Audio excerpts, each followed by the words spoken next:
Welcome to our fourth topic, which happens to be our second last topic.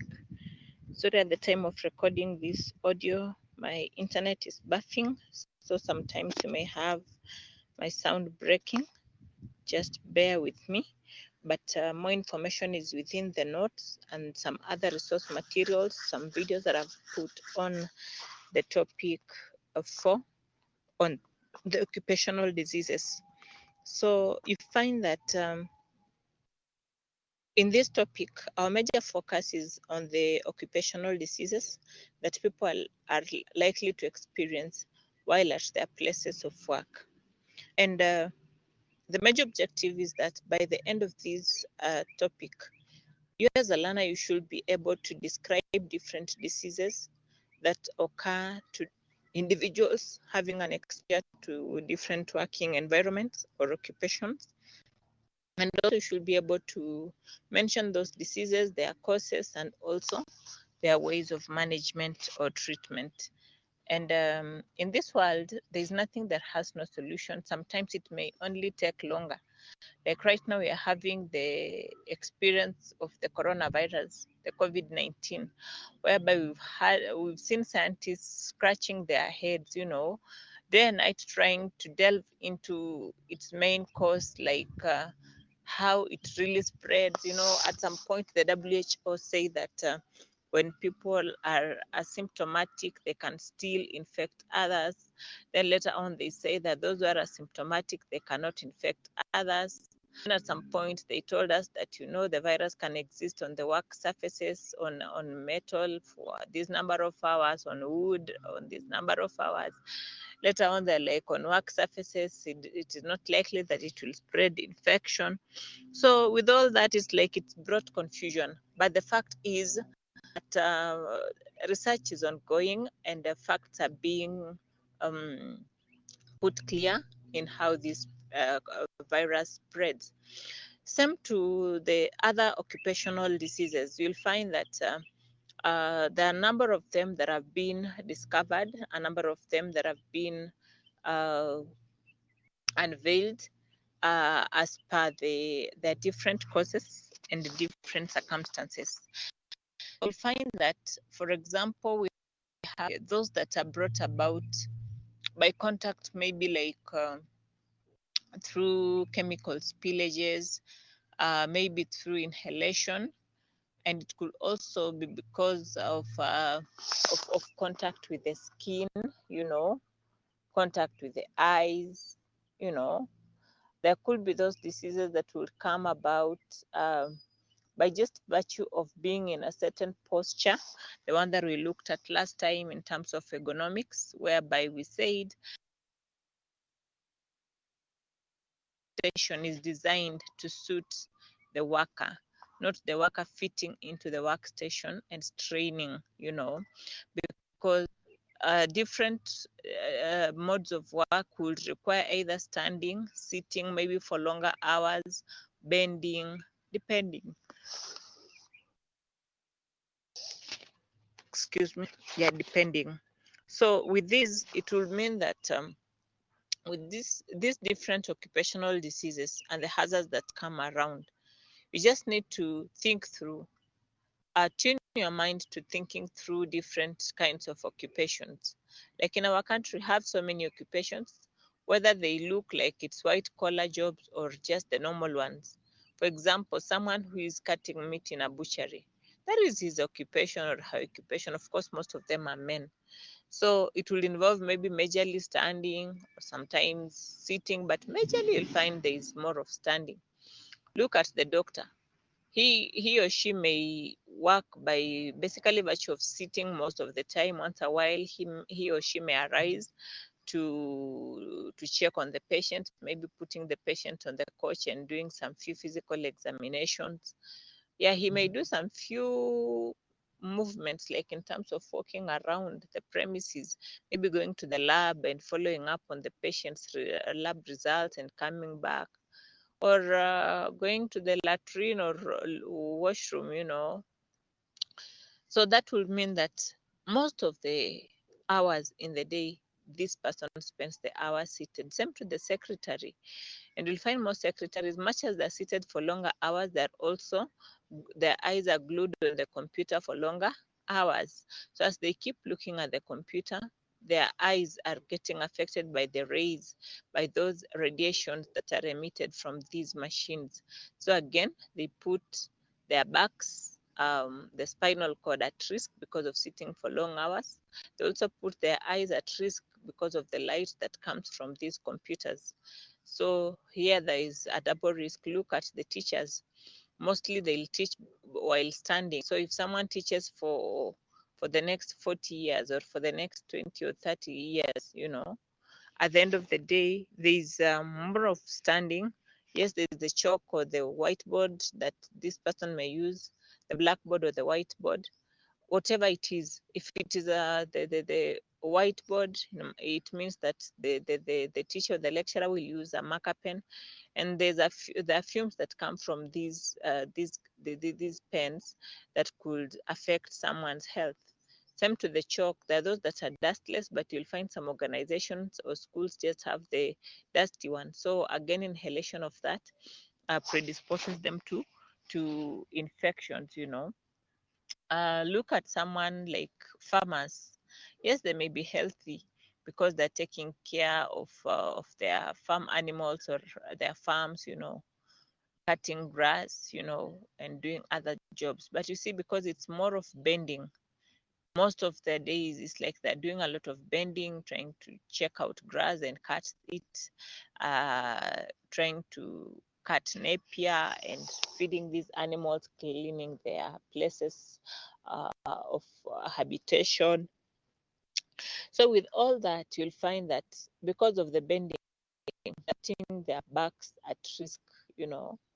Yes, be okay because it's like muscles, but because it's a continuous activity, day in, day out, it may predispose them to other issues, health-related issues. Um, there are many other occupations that I know you can think about. In this world, we have quite many, like those people who do welding, that are exposed to those radiations and rays that come from the metal. Look at those people who do wooden stuff, the chairs, that is the sofa sets, maybe those doing the tables, those dealing with glass. Look at those in companies like where sufurias are made, the cooking pots, the frying pans that are being manufactured. You'll find that in such a place, it's so noisy because of these aluminium, the metals that are being used, they're put in machines. So that place is quite noisy. The person may eventually have some hearing impediments or may require hearing aids to keep surviving through life.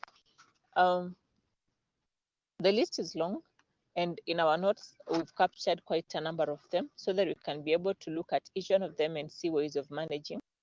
And, there are those that but call the states around us. Like, for example, I'll give an example of someone that I know that this person was working, a relative of mine that was working within the Kenya Army. And with them, the one that is it's that deals with aeroplane, the aviation side of it, and the fueling, the what. So it so happens that he was so much into it and he loved his job. But one time he just developed some speech problems. And that over time he could not do much. He was unable to speak well, and it frustrated him because when you have occupational diseases, remember they'll take a toll on either the person who is sick, the worker, the employer, or both. So it has to affect all of them in a way because with the employer, he or she or the organization itself will lose a diligent worker to this given disease, either by hospitalization, sometimes even death.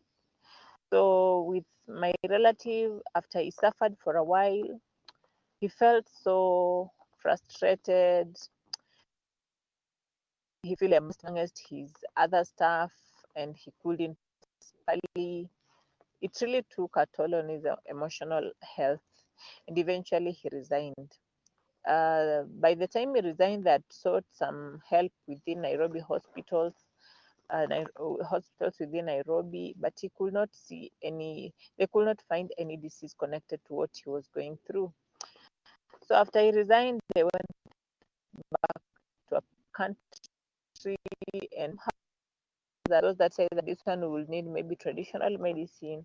He tried out, nothing worked until he got another doctor within the village there in a hospital, a certain hospital, and they did thorough investigations and eventually found that he had been affected by lead. Now, lead is usually the and again because it's highly refined. So it happened that it affected him in the course of his duty, and that is how he got affected. But right now, he's doing very fine.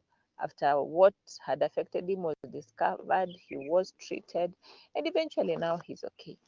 So what will this mean? This means that some occupations that will predispose you to diseases, sometimes even the employer or the organization that you work for may not be able to clearly rule out that this is our mistake. Because eventually, you see, if that was an issue and it would have been found out, maybe he would have been reinstated back to his job, because truly that was an effect that came from somewhere else. Now, he actually underwent a lot of financial um,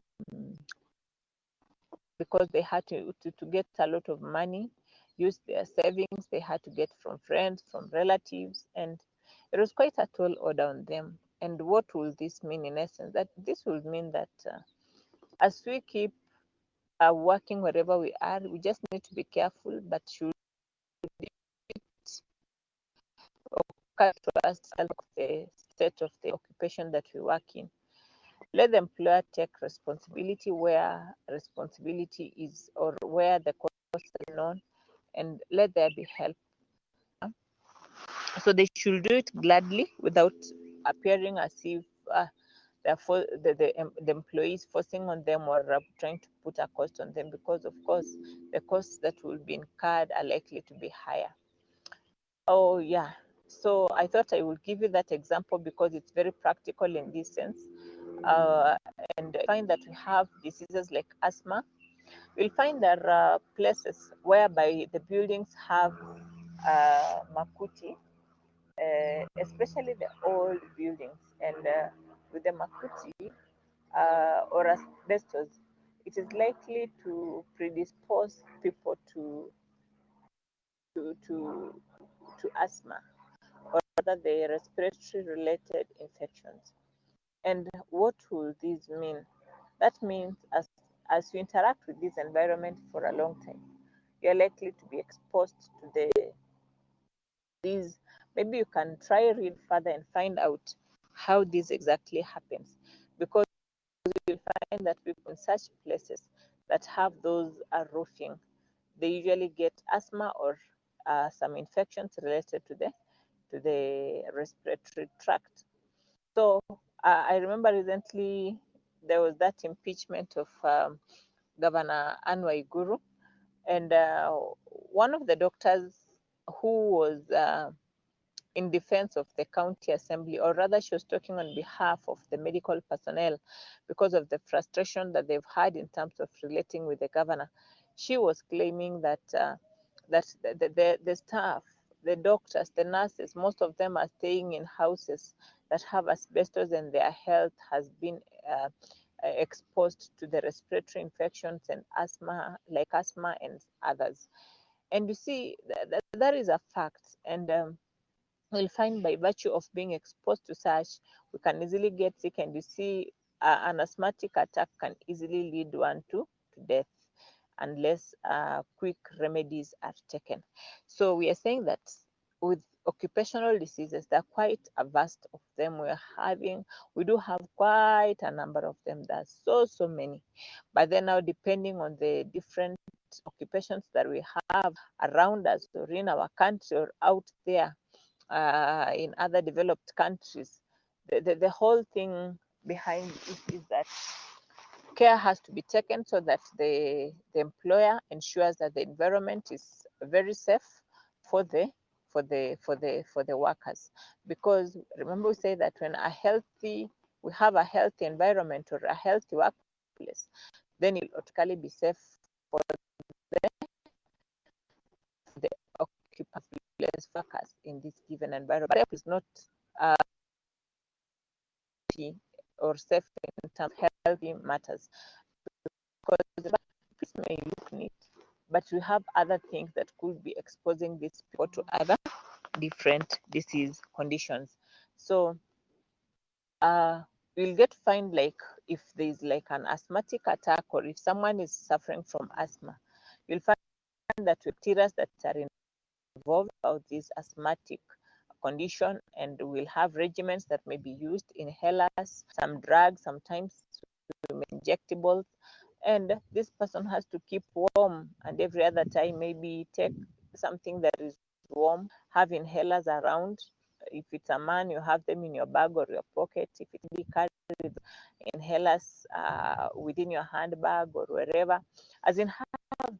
If you have a child who has asthma, you have to carry this inhaler, or let it be somewhere in the house where it can easily be reached, because anytime this person can suffer. Warm, ensuring that the air where we stay around is warm. You can do the warmers in the house, staying warm with warm clothing, all through, so that you don't have attacks. Yeah, so with many that likely to arise, the ergonomics that we talked about, you can just relate them with few diseases that we've highlighted in topic 3, and I know that you shall be good to go. So I do want to hope that you shall be able to connect further, read through the notes, go through this audio, and then again go through the assignment that I've given you that could be of help in helping you see the different diseases that come as part of this. So today, basically, our focus is on the diseases, occupational diseases, and how we can manage them, how they come about, how they can be treated. And I've said we have many ways in which they can arise. It can be through contact, like skin or eye contact. It can be through inhalation. It can be through falls. Those accidents that happen through falls, and one can break his arm. There's a time recently we were being shown about the Kenya Power. There's a day that there was a blackout that was countrywide, and we're being shown like how the Kenya Power people, they do have an aeroplane. They do have people who go high, get to places and then are able to do stuff like get those cables, however high they are, and be able to fix those cables. And eventually, the country received light back, and it seemed so majestic. It seemed like it was something very, very unique in itself. And eventually power came back. But look at the risks. What if this person, as he hangs on the plane, drops by mistake? That will be death. Or the person may break a number of his limbs, or the spinal cord. That will mean that is a permanent disability. Like, this person may never walk.